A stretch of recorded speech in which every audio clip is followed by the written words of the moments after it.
മഹാലക്ഷ്മി സീരിയലിലെ റിവ്യൂയിലേക്ക് എല്ലാവർക്കും സ്വാഗതം. വീട്ടിലെത്തുന്ന മഞ്ജു സാഗറേട്ട കാര്യങ്ങളുടെ പോക്ക് ഈ ഗതിയായതുകൊണ്ട് എനിക്ക് സാഗറേട്ടനെ നഷ്ടപ്പെടുമോ എന്ന് പേടിയുണ്ട്. സാഗർ പറയുന്നുണ്ട്, നമുക്ക് നാളെ എന്ത് സംഭവിക്കുമെന്ന് അറിഞ്ഞുകൊണ്ട് നമുക്ക് ജീവിക്കാൻ പറ്റില്ല. ഇന്ന് എത്രത്തോളം സന്തോഷത്തോടെ ജീവിക്കാൻ പറ്റുമോ അതുപോലെ ജീവിക്കണമെന്ന് മഞ്ജുവിനോട് പറയാണ്.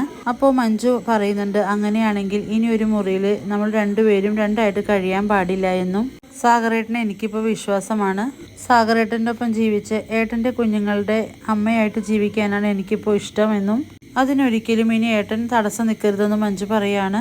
മേഘം നമ്മളെ എന്തെങ്കിലും തരത്തിൽ വേർപ്പെടുത്തുകയാണെങ്കിൽ അതിനു മുമ്പ് എല്ലാ അർത്ഥത്തിലും ഞാൻ ഏട്ടൻ്റേതായിട്ട് മാറിയിരിക്കണമെന്ന് മഞ്ജു പറയുകയാണ് കേട്ടോ സാഗറിനോട്. എൻ്റെ ജീവിതത്തിൽ ഇനി മറ്റൊരാളില്ല എന്നും ഒരു ജീവിതം മുഴുവൻ മാറ്റി വെച്ചത് ഞാൻ അവന് വേണ്ടിയായിരുന്നു. പക്ഷെ അവൻ എന്നെ ക്രൂരമായിട്ട് ചതിച്ചു കളഞ്ഞുവെന്ന് മഞ്ജു സാഗറിനോട് പറയുന്നുണ്ട്. അതുകൊണ്ട് ഇനി അവനെപ്പറ്റി ചിന്തിക്കാൻ പോലും എനിക്ക് ഒട്ടും താല്പര്യമില്ല എന്നും. പക്ഷെ നമ്മളെ തമ്മിൽ വേർപിരിക്കാൻ വേണ്ടി ഇത്രയൊക്കെ ചെയ്തവൻ നാളെ എനിക്കെതിരെ കൊട്ടേഷൻ തരാൻ പോലും മടിക്കില്ല എന്ന് മഞ്ജു പറയാണ്. സാഗർ പറയുന്നുണ്ട്, മാർക്കോനെയൊക്കെ അങ്ങനെ പേടിയുള്ളതുകൊണ്ട് പെട്ടെന്ന് അങ്ങനെ ഒരു തീരുമാനം അവന് ഉണ്ടാക്കില്ല എന്നും.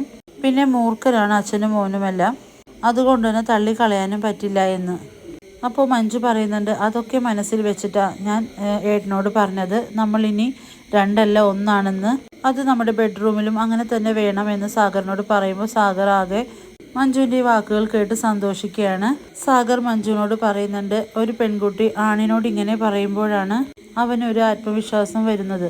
ഇനി എൻ്റെ ജീവൻ കളഞ്ഞിട്ടായാലും നിന്നെ ഞാൻ സംരക്ഷിക്കും മഞ്ജു എന്ന് ഉറപ്പ് പറയാണ് സാഗർ. ഇത്രയും കാലത്തെ എൻ്റെ നെറുകെട്ട ജീവിതം അവസാനിപ്പിച്ചതിന് ദൈവം എനിക്ക് തന്ന നിധിയാണ് നീ എന്നും ആ നിന്നെ ഞാൻ ഒരു കേടുപാടും കൂടാതെ സംരക്ഷിക്കുമെന്ന് സാഗർ മഞ്ജുവിനോട് പറയുമ്പോൾ മഞ്ജു വളരെയേറെ സന്തോഷിക്കുന്നുണ്ട്.